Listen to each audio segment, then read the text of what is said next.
You expect me to believe that a Black Hawk helicopter... This has 945,000 likes, dude. I'm so cooked.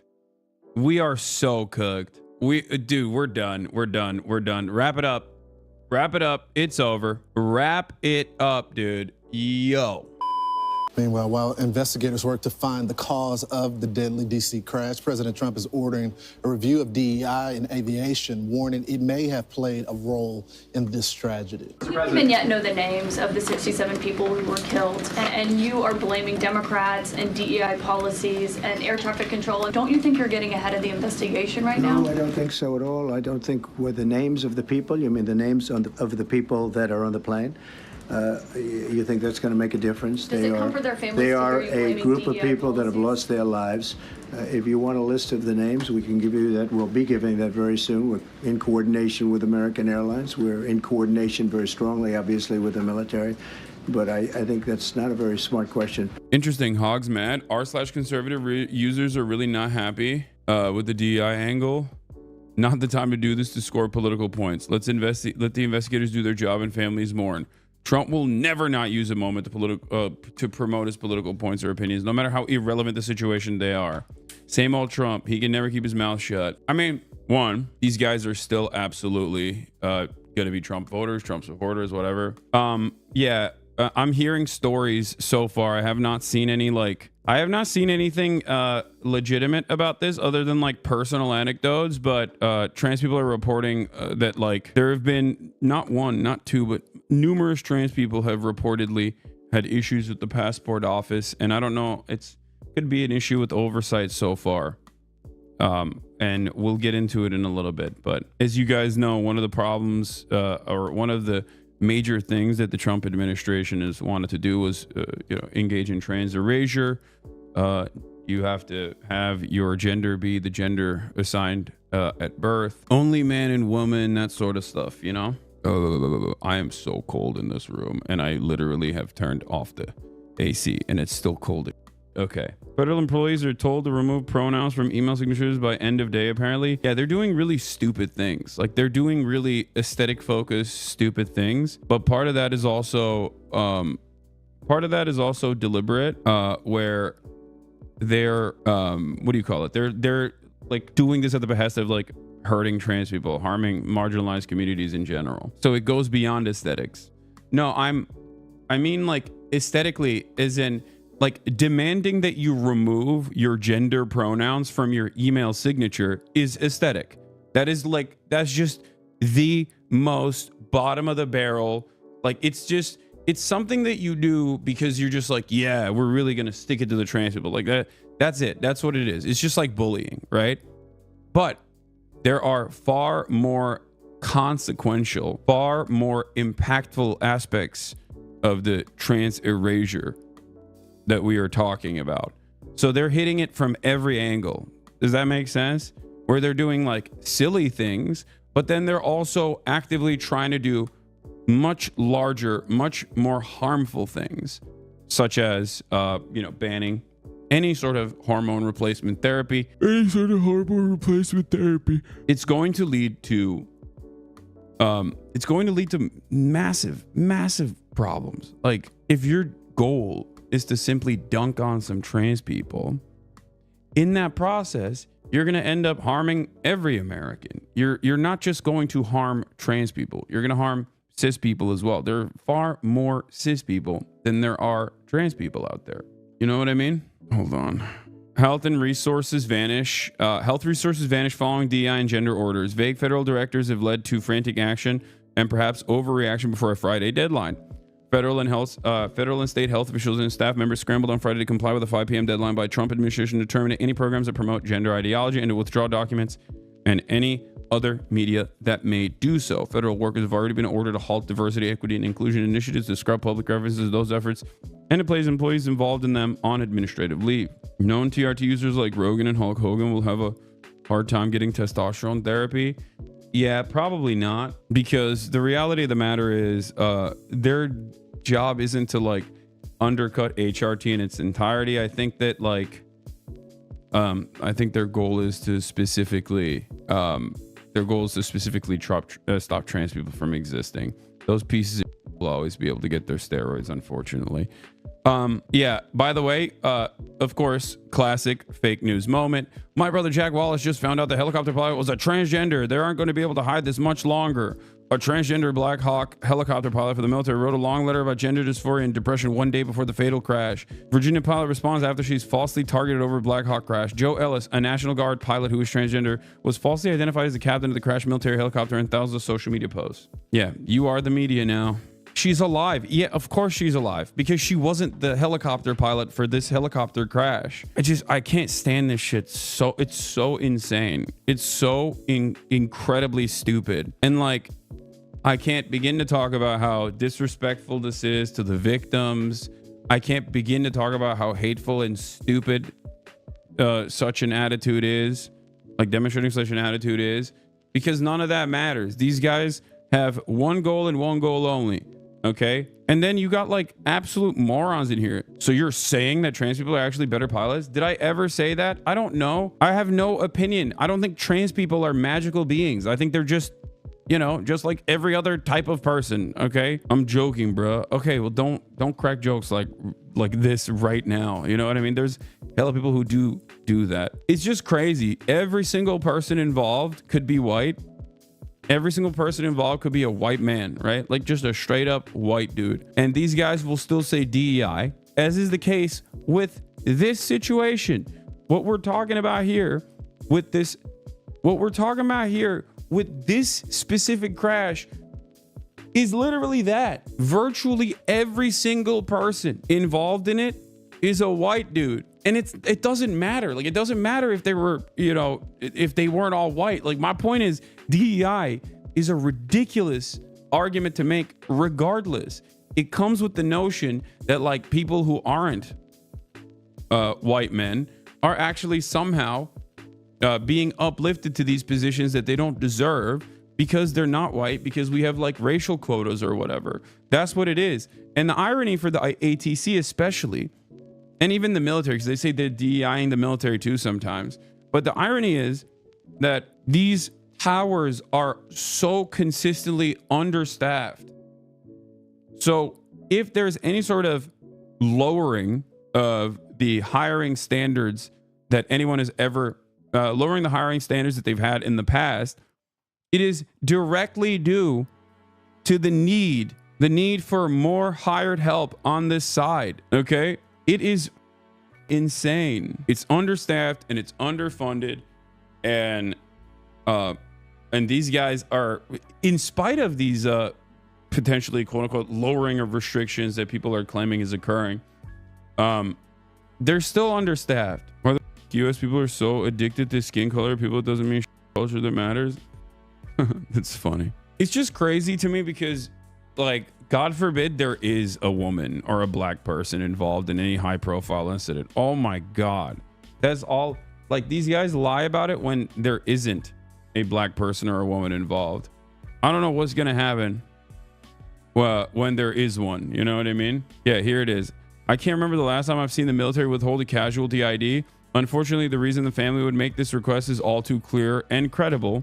The U.S. military official told NPR on Friday that at the request of the family, the Army is not going to release the name of the female member of the 3-person helicopter crew. The official was not authorized to speak publicly on the matter. You know why? What are they hiding? What? America first? What are they hiding? Says Patriot Vac Services. Patriot HVAC Services. Okay, no. This is a chatter. This is a you asshole. Stop. Patriot HVAC Services. Come on. This is definitely a Hasanabi head who made this account, right? Like, as a meme, as a joke about like something I joke about all the time. Now let's get back to Peter Douchey talking about Trump turning things upside down. Operate that air traffic control tower. It's a very busy airport. They say there are about 19 currently on staff. So we have a staffing issue at the Reagan Airport, DCA. DCA, very busy airport. We have 800 flights inbound and outbound each and every day at Reagan Airport. And overall, I believe our safety record is the gold standard. But when we have an issue like this, it needs to be addressed. There needs to be some oversight from Congress. We need to make sure that that if these airports are struggling with air traffic controllers, they bring it to our attention, and we can try to encourage more younger people to get into that field. I struggle with this DEI stuff. I covered DEI when I ran campus reform. Dog, I'm sorry. Oh, man. That's... No. It's not a as a black man moment, okay? Because it's not being black and working a normal job is entirely different than being black on Fox News, okay? These are two entirely separate planes of existence. When conservatives talk about tokenization or DEI or anything of that sort, okay, they're projecting, because the only way conservatives utilize black people is to have them sit there and say, my co-hosts are not racist. I, as a black man, know what real racism is, and that is not Donald Trump, or that is not insert conservative public figure. Okay, it's ironic because he's performing that duty, performing that role right now. Now, this doesn't mean that it's like he doesn't have merit or whatever. I think that his willingness to play the role of a black man that will defend white supremacy is the merit for Fox News. It is the job for Fox News. It's just that, it's just kind of funny to see someone being like, yeah, I don't think we should hire.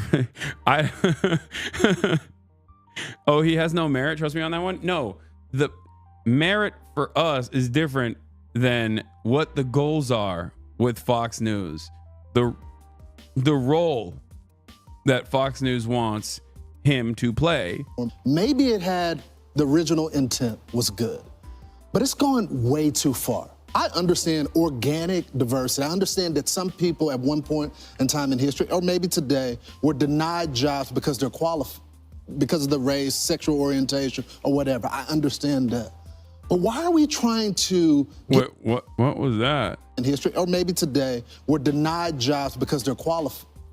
It's crazy to hit a maybe on that. Like when you're talking about historic job discrimination, like you're literally black, dude. Like what is happening? What do you mean maybe? Like you have a black mother and a black father.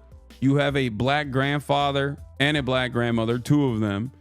What the hell are we talking? You got relatives. Like it's not that long ago. I just don't get it. I don't know how you can still hit that with a maybe. But then again, that's his job. That's his job here. Okay. That's the role. That's why he's there. And he's playing that role. I'm just saying. He's like, oh yeah, it's DEI stuff, man. Yeah, let's continue. Because of the race, sexual orientation, or whatever. I understand that. But why are we trying to... Why are the .govs going down? They're just... That's crazy. FAA.gov is down. They're taking out all the federal... They're taking out all the federal... Wait, is that... I can't tell if... Is it real? MHUD? Is FAA.gov? I can't tell if you're baiting me or not. They're taking him down because Donald Trump issued a mandate saying you got to delete all of your DEI stuff. Breaking, Trump administration officials are putting a pause on most federal government websites. They're expected to go dark at 5 p.m., Trump officials told me. Get people with mental disabilities to work air traffic control. I mean, there is a place for them in society, but a lot of the diversity push just doesn't make sense. It's not a value of diversity in air traffic control. It just doesn't. The one thing that we need to focus on is the person qualified for the job. Yep. Does their diverse background bring them some additional information to the job? But just hiring people to meet different metrics doesn't make any sense to me. I'm sorry. Right. The last thing I would say, it reminds me of the story we had the LA fires, where that fire chief was saying. I do love why. I do love, one, explaining the historic necessity for why like DEI initiatives originally started, whether it be affirmative action or whatnot, which is to, combat racial hiring discriminatory practices, right? Hiring discriminatory practices on the boundaries of like race, gender, whatever. And then turning around and saying, but it's really messed up that they're doing this other thing, which is like not the case, right? Standards being lowered or whatever. And admitting that there's a problem that exists, explaining what the solution to that problem is, and then simultaneously pointing to the solution to that problem as a bad thing by explaining something entirely different. That's what he's doing here. He explained the historic reasons to why DEI and those sorts of initiatives exist, which is, once again, to combat historic discriminatory hiring practices. That's it. It doesn't mean there are racial quotas, or it doesn't mean that there are like intellectual disability quotas where they're like, we need to hire 10 people with Down syndrome or something. Like that's not how this works at all. Okay? Especially on the racial or gender boundaries, DEI, or rather like HR practices that focus on hiring from all different backgrounds, is just that. A way to improve the hiring practices so that you don't immediately disqualify certain groups of individuals, as was done historically. That's it. That's it. It's all it is. We want people to know that if you're in a fire, there's somebody coming to save you that looks like you. No, I'd like somebody that's good at I just don't want to burn. Right. Yeah. I just don't want to burn. I want to live. I don't want to burn to death. All right, so NBC has a story, and the headline is, Fear and Chaos Grip Federal Workers as Trump Rapidly Remakes the Government. Donald Trump has said, as you know, we've been covering this, he wants to... I don't get it. I don't understand. I mean, I guess like if you have nothing, this is like exciting for you. I don't know. They're like, yeah, we're lighting everything on fire. It's so sick. It's like, it's not. I don't think it's sick. I don't think this is good. I think this spells disorder and chaos, which is bad. But what do I know, you know? But I guess when you're a rudderless ship,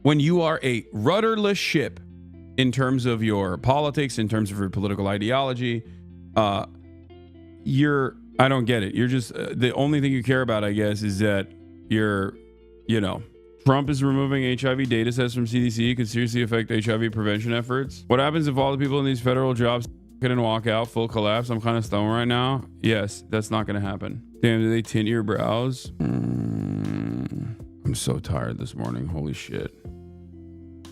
In the work from home practices. So he offered the deferred resignation, where you get paid through September if you resign by February 6th.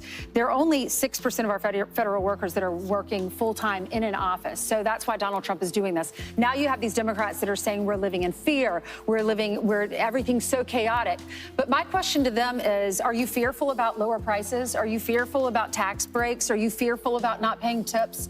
Not paying taxes on tips or Social Security checks or on your overtime? Many of you work overtime. Are you fearful that Donald Trump's going to get rid of criminal illegal aliens? Why are you scared? And they're worried about if you're a federal employee, they're worried about their future. Well, because Donald Trump asked Elon Musk to cut $2 trillion out of the budget. They accused Donald Trump of the first 4 years of not cutting like he did. Tax reform, I believe, was working to do that, bring more revenue in, but they never got to the tax cut because of the pandemic. So what he's doing now is to look at the 2.3 million people working for the federal government. They all got emails saying, you can quit, we'll give you 6 months, which, by the way, is way too generous, I think. But come to work, you're fired, or take the 6 months. And just write in your subject line, say resigning. So that you should feel fear and loathing if you're not doing a good job. But if you like your job and are doing good at your job, you can keep your job. But this is part of a whole of government push to lean it out and bring our budget in line with $36 trillion in debt. You should not be fearful unless you're coasting. If you're coasting in your job, be fearful.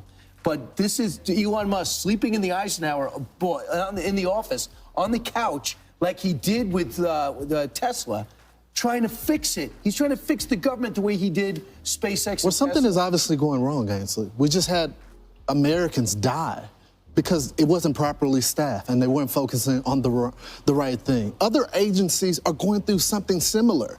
It's just not a harsh job or a deadly job that could cause death, but other harms are happening in the government currently. It's just sad we had to figure it all out this way. In this hour with breaking news minutes ago, CNN confirmed that the FAA has indefinitely shut down the low-altitude helicopter corridor that was in use at the time of Wednesday's mid-air collision that killed 67 people. CNN has exclusively obtained 2 videos that show the crash from angles we had not seen before. They're right here on your screen. You see the Army Black Hawk helicopter on the left, apparently flying right into the path of the American Airlines plane. And here's another video capturing the moment before the impact. The helicopter is traveling over the Potomac River as the plane makes its descent to Reagan National Airport. And some experts are wondering if the Army pilot was confused by the other bright lights and didn't see the approaching plane, perhaps confusing it with another plane.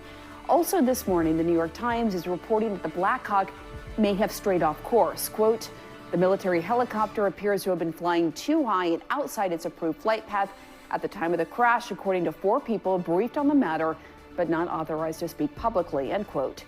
NTSB investigators have recovered both the voice and data recorders from Flight 5340. This also is like breaking people's brains because it's a military helicopter that crashed in and that crashed into the commercial airliner. Also on top of that, it was it's in DC. Also on top of that, they were saying that they were doing like a regular training session or something like that. What is it, like a continuity plan? So all of the, I suspect, all of the greatest minds, all the top minds of conspiracy are aching to make this into a very, very big deal. I mean, I get it. If I was a conspiratorial person, I would look at the situation and go, this is it. I've hit it big. Continuity of government. Yeah. It's just like fatal training accidents happen. Oftentimes it doesn't lead to this many civilian casualties. And oftentimes it doesn't lead to this public of an affair. Right. But goddamn, dude, this is like, oof. For conspiracy talk, this is the greatest day of all time. Okay. Hey, go to census.gov. Yeah, they're taking out all of the websites one by one currently. Okay. I think at least it seems like some of them are coming back. And hope to have a preliminary report ready within the next 30 days. CNN's Renee Marsh is at Reagan National. Renee, what are we learning about this FAA action to close the helicopter corridor? Right, Pamela, that is the latest development here as this investigation is underway, and this is quite a significant move, the first significant aviation safety move since this mid-air collision outside of Reagan National Airport concerning the airspace surrounding the airport. Now, this airspace that has been shut down by the FAA is used not only by commercial airliners coming and going from this airport, but also military aircraft as well as law enforcement aircraft. But in light of that mid-air collision, the FAA has made the determination to close traffic to anything except for those commercial aircraft. And you talked about this other new reporting that I'm sure investigators are also going to be looking into, which is whether or not this helicopter left the proper altitude that it should have been. And if this deviation away from the altitude that it should have been at, this Black Hawk, is actually confirmed,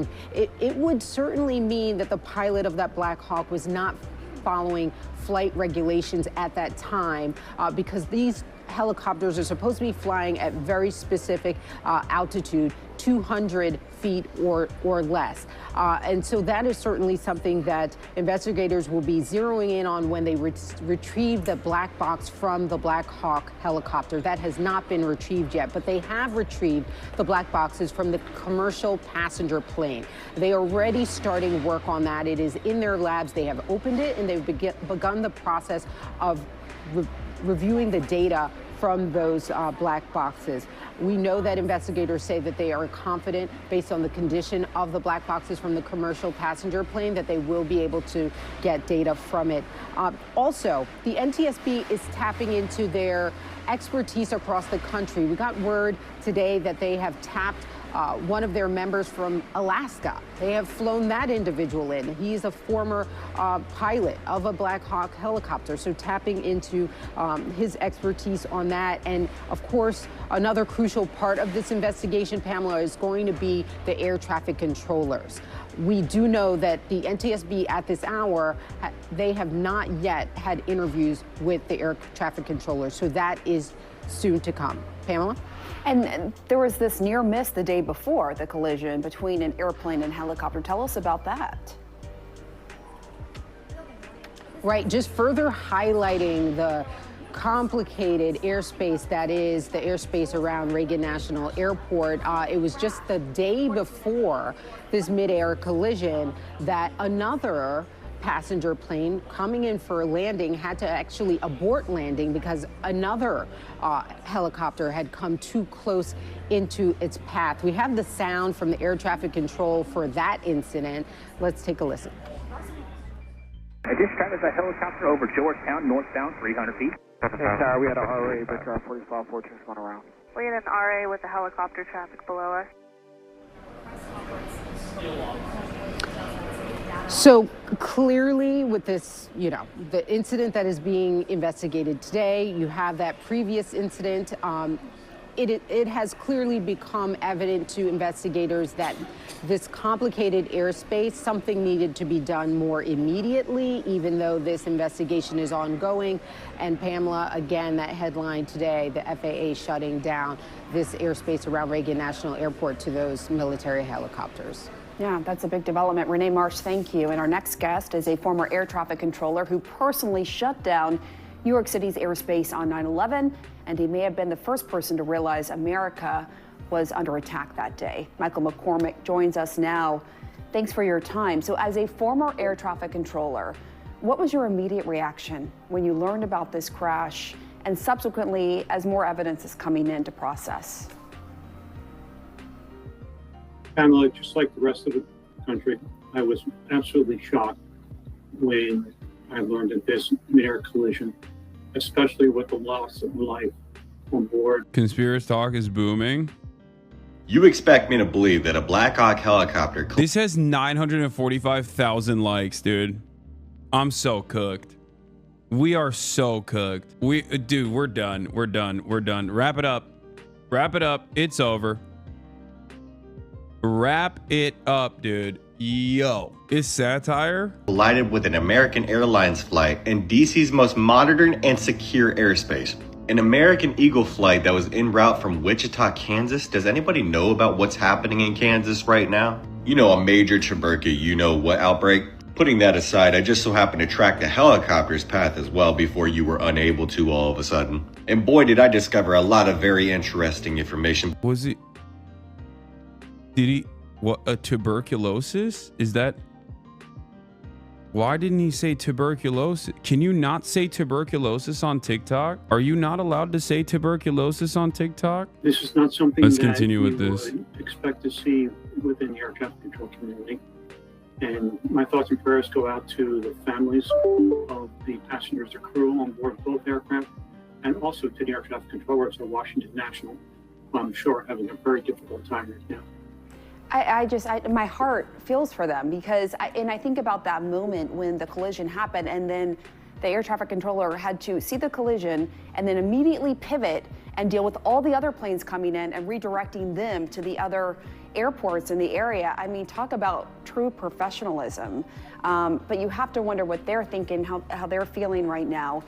According to the New York Times, audio recordings reveal that the passenger jet was originally cleared by the control tower for one runway and then was cleared for another runway.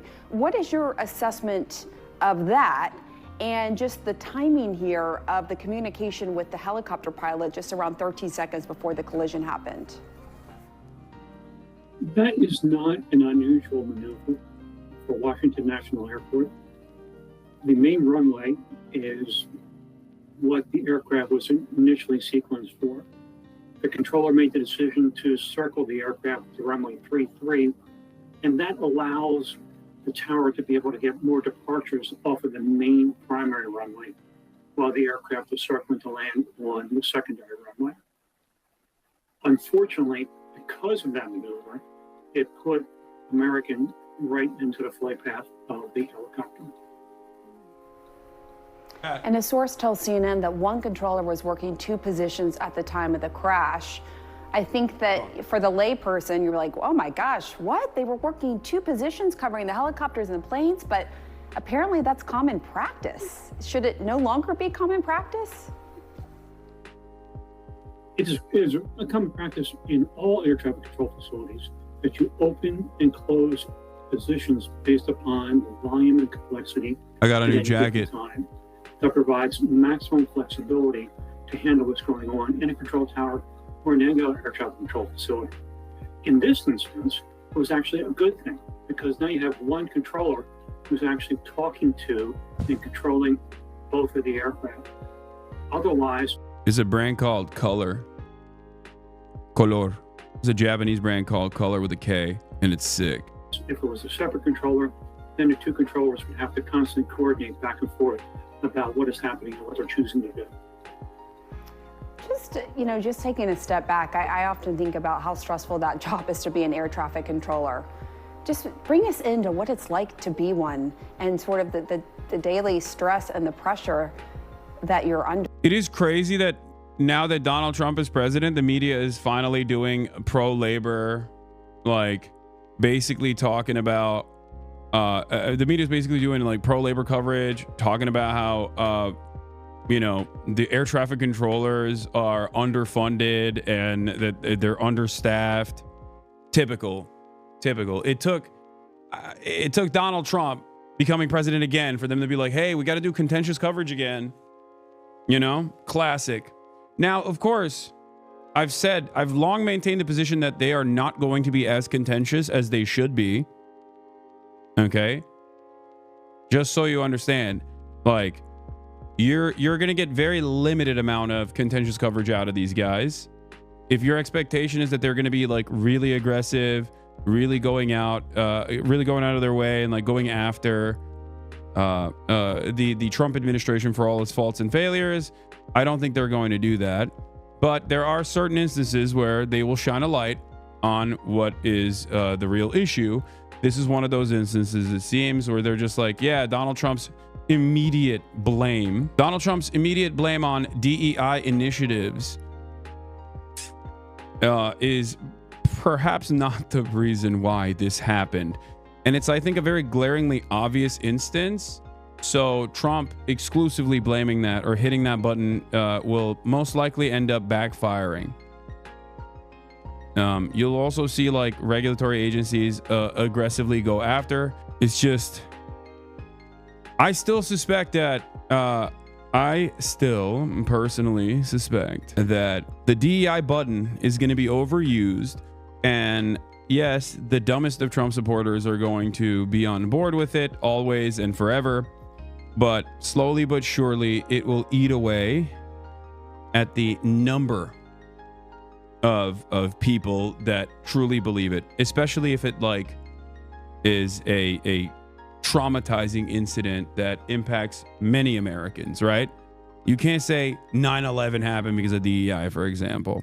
Now, this wasn't 9/11, but it's still a very high-profile incident that is super traumatic. So if you look at that situation and go, oh, it must be DEI, you're like, I don't know about that, Anyway, let's continue. I mean, I can't even imagine what they're feeling right now. And you heard President Trump talking about it yesterday, not to make this. They're overusing it too hard. It doesn't have to be. But don't you think by that time it'll be replaced by something else? BLM, CRT? Yes, there is a likelihood of that too. But now they're in power. It's a little bit different when you're in power. Because think about it this way. The CRT stuff, the woke stuff, all this was inventions when you're out of power. But when you're in power, you are still ultimately responsible for things that are happening under your watch. So when you're in power and you complain about DEI, people are inevitably going to think, okay, it's kind of your fault, and I feel like you're deflecting blame away, and I've heard the story too many times, so now I'm starting to think maybe you're just kind of using it. Like in other instances, I still agree with you, but in this one, it seems like, maybe not the case. But yeah, as things get worse and worse year over year, as conditions worsen across the board, oftentimes due to underfunding, understaffing, the same exact problems that persist because everyone is interested in corner cutting. Inevitably, you will see more accidents like this happening, more devastating impacts of climate change, and they will constantly resort to DEI over and over and over again. But he's blaming DEI policies without having the evidence to support that. And I just want you to tell us from your experience what it's like. I believe the air traffic control profession is what is known as a meritocracy, and that is only the best can go through the rigorous selection program, the screening program, and then the 1 to 5 year training program prior to receiving their certification.